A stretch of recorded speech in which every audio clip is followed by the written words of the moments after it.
दरअसल लखनऊ के सिविल अस्पताल में इलाज कराने आने वाले लोगों की जो भीड़ है वो लगातार बढ़ती हुई नजर आ रही है और ये बढ़ती हुई भीड़ कोरोना संक्रमण के रिकॉर्ड स्तर के मामलों को भुलाकर तमाम नियम कायदों की धज्जियां उड़ा रही हैं और ये धज्जियां उस जगह उड़ रही हैं जिस जगह कोरोना संक्रमण के मामलों को लेकर टेस्टिंग होती है और तमाम तरीके की चीजें होती है। ऐसे में लखनऊ के इस अस्पताल से, सिविल अस्पताल से हमारे संवाददाता अक्षत जोशी ने ये रिपोर्ट तैयार की है जिस पर आपको जरूर नजर डालनी चाहिए। लखनऊ में कोरोना की स्थिति क्या है, अब इसी क्रम में हम आ चुके हैं सिविल हॉस्पिटल में। सिविल हॉस्पिटल का ये नज़ारा है जो कि आप साफ तौर पर अपने टीवी स्क्रीन पर देख सकते हैं कि यहाँ पर ये लाइन जो लगी हुई है ये कोरोना जांच की लाइन लगी हुई है, जबकि सरकार का साफ तौर पे आदेश है कि एक दूसरे से कम 2 गज की दूरी रखी जाए, प्रॉपर मास्क लगाया जाए, हैंड सैनिटाइज किया जाए। लोगों ने भले ही यहाँ पे मास्क तो अपने चेहरों पे जरूर लगा रखे हैं, लेकिन कोई किसी भी प्रकार की दूरी उन्होंने आपस में नहीं बना के रखी है, जो कि कहा गया है कि 1 मीटर की दूरी हो, कम से कम 2 गज की दूरी एक दूसरे से बनाकर रखी जाए। तो यहाँ पर दूरी का जो कोविड का जो प्रोटोकॉल बनाया गया है उसका किसी भी तरह का पालन होते हुए नहीं दिख रहा है। ना तो यहाँ पर हॉस्पिटल प्रशासन की ओर से कोई ऐसा कर्मी है या ऐसा कोई अधिकारी हो जो इन लोगों को बताए, इनको समझाए कि एक दूसरे से प्रॉपर दूरी बना कर रखें। फिलहाल देखिए दूरी तो यहाँ पर नहीं एक दूसरे से है। यहाँ बहुत गंदी तरीके से बात कर रहे हैं सर। 9:30 बजे से आए, कभी बहुत कोई को होना तो चाहिए कि एक कोई लाइन में घुसे ले, सब 2 लोग लाइन में खड़े में आगे से घुसे जा रहे हैं, ये चूंकि लाइन होती है। बिल्कुल, देखिए ये तमाम ऐसे लोग हैं जो अपनी अपनी कोविड की जांच कराने के लिए यहाँ पर सुबह से लाइन में लगे हुए हैं, लेकिन अब भले ही उनमें आपस में गैप ना हो, लेकिन कहीं प्रशासन की भी गलती साफ तौर पर नजर आ रही, क्योंकि यहाँ पे ना तो हॉस्पिटल प्रशासन की ओर से कोई सुरक्षा गार्ड खड़ा किया गया, ना हॉस्पिटल प्रशासन में कोई अधिकारी या कर्मचारी है। फिलहाल हम आगे चलते हैं अंदर। ये रूम जो जाता है ये ओपीडी, ये कोरोना वैक्सीनेशन वाले जो यहाँ पर खड़े हैं लोग, ये उनके लिए जिनको कोरोना वैक्सीन लगाई जाएगी। 45 साल से ऊपर के लोग हैं जिनको कोरोना की वैक्सीन लगाई जाएगी। कोविड वैक्सीनेशन का ये रूम है जो ये लाइन लगी हुई है। वैक्सीनेशन के लिए लोग हैं, उनका कहना है कि स्पेस कम है जिसकी वजह से आपस में उनको जुड़ के खड़े होना पड़ रहा है।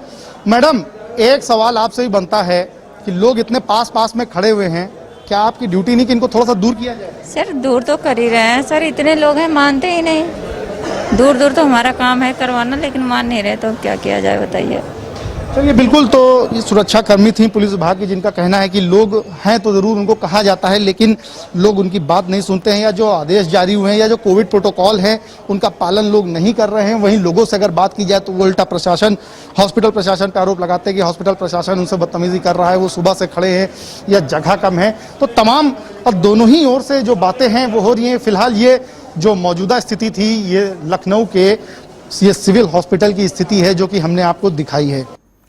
तो लगातार संक्रमण के मामले जो हैं वो तमाम जगहों पर बढ़ते हुए नजर आ रहे हैं और इसी को लेकर उत्तर प्रदेश में भी कोरोना संक्रमण के मामले जो है वो रिकॉर्ड स्तर जो है पहुंच चुके हैं और संक्रमण के इन्हीं बढ़ते हुए मामलों को लेकर किस तरीके से जो स्थिति है वो देखने को मिल रही है और किस तरीके से संक्रमण के बढ़ते हुए मामले आने वाले समय में इसके बचाव के क्या उपाय हैं, इसको लेकर हमारे संवाददाता ने बातचीत की है। जरा इस पर नजर डालिए। लखनऊ में जिस तरह से कोरोना संक्रमित बढ़ रहे हैं उसको लेकर के सिविल हॉस्पिटल में क्या इंतजाम किए गए हैं सिविल हॉस्पिटल प्रशासन की ओर से, हमारे साथ ज्यादा बात करने के लिए मौजूद हैं सिविल हॉस्पिटल के निदेशक डॉक्टर सुभाष चंद्र सुंदरियाल जी। सर, जिस तरह से कोरोना संक्रमित पेशेंट फिर से निकल रहे हैं लखनऊ में, एक दिन में देखा जा रहा है 50 से 100 के करीब पेशेंट निकल रहे हैं, किस तरह के इंतजाम किए गए सिविल हॉस्पिटल की ओर से?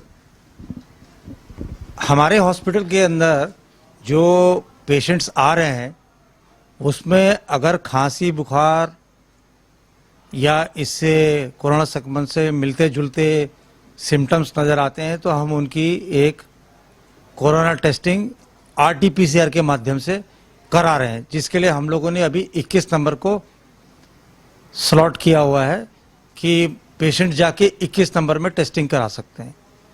एक तो हमारे OPD के थ्रू आ रहे हैं, दूसरा जो हमारे इमरजेंसी में पेशेंट्स आ रहे हैं उनकी हम RT-PCR करा रहे हैं।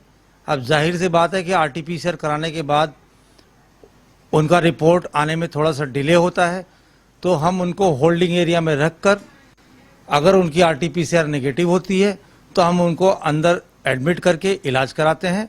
लेकिन इसमें क्योंकि होल्डिंग एरिया हमारा है तो पेशेंट के उपचार में कोई डिले नहीं है, पेशेंट्स के रिपोर्ट आने में डिले होने की वजह से पेशेंट की संख्या हमारे होल्डिंग एरिया में ज़्यादा हो गई है। सर कहीं ना कहीं हॉस्पिटल प्रशासन के लिए एक दोहरी चुनौती है, क्योंकि एक तरफ जहां कोरोना जो संक्रमित पेशेंट आ रहे हैं उनका टेस्ट भी कराना है, वहीं दूसरी ओर वैक्सीनेशन भी करानी है, तो किस तरह से सर मैनेज किया जा रहा है? जहां तक कोरोना टेस्टिंग की बात है वो मैंने अभी आपको बताया। वैक्सीनेशन हमारा साथ ही साथ चल रहा है, जिसमें हम सरकार के दिए गए निर्देश के क्रम में 45 वर्ष से ऊपर के लोगों को टीकाकरण कर रहे हैं। इसके लिए हम लोगों ने 3 बूथ बनाए हैं, बूथ 1, बूथ 2 और बूथ 3। तो इन तीनों बूथ में हम लोग सुबह 9 बजे से शाम के 5 बजे तक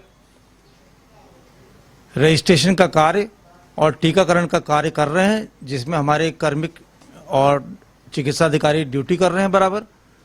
और हमारी कोशिश यही है कि जो लाभार्थी हमारे यहाँ आ जाते हैं उनको किसी भी कारण से हम वापस नहीं करते हैं। यदि वो पात्र हैं तो हमको टीकाकरण कर रहे हैं।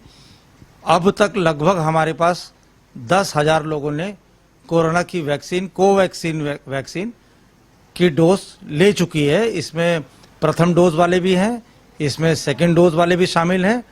इस प्रकार हमारे पास कोवैक्सीन की बेनिफिशियरीज काफ़ी हैं और अधिक मात्रा में ये लोग लगवा भी जा रहे हैं। तो ये कार्यक्रम हमारा लगातार चल रहा है, सप्ताह में 6 दिन 9 से लेकर 5 बजे तक चल रहा है। बिल्कुल सर, बहुत बहुत धन्यवाद JK 24/7 से बात करने के लिए। तो ये सिविल हॉस्पिटल के निदेशक थे डॉक्टर सुभाष चंद्र सुंदरियाल जी, जिनका साफ तौर पे कहना है कि अब तक 10,000 लोगों को कोविड की वैक्सीन लग चुकी है। लेकिन साथ ही जो भी कोई ऐसा पेशेंट आता है जिसके अंदर अगर कोविड के लक्षण नजर आते हैं तो उसकी तुरंत RT-PCR टेस्ट किया जाता है, उसको हॉस्पिटलाइज करके उसका प्रॉपर इलाज भी किया जाता है। सहयोगी रोहित के साथ अक्षत जोशी, JK 24/7।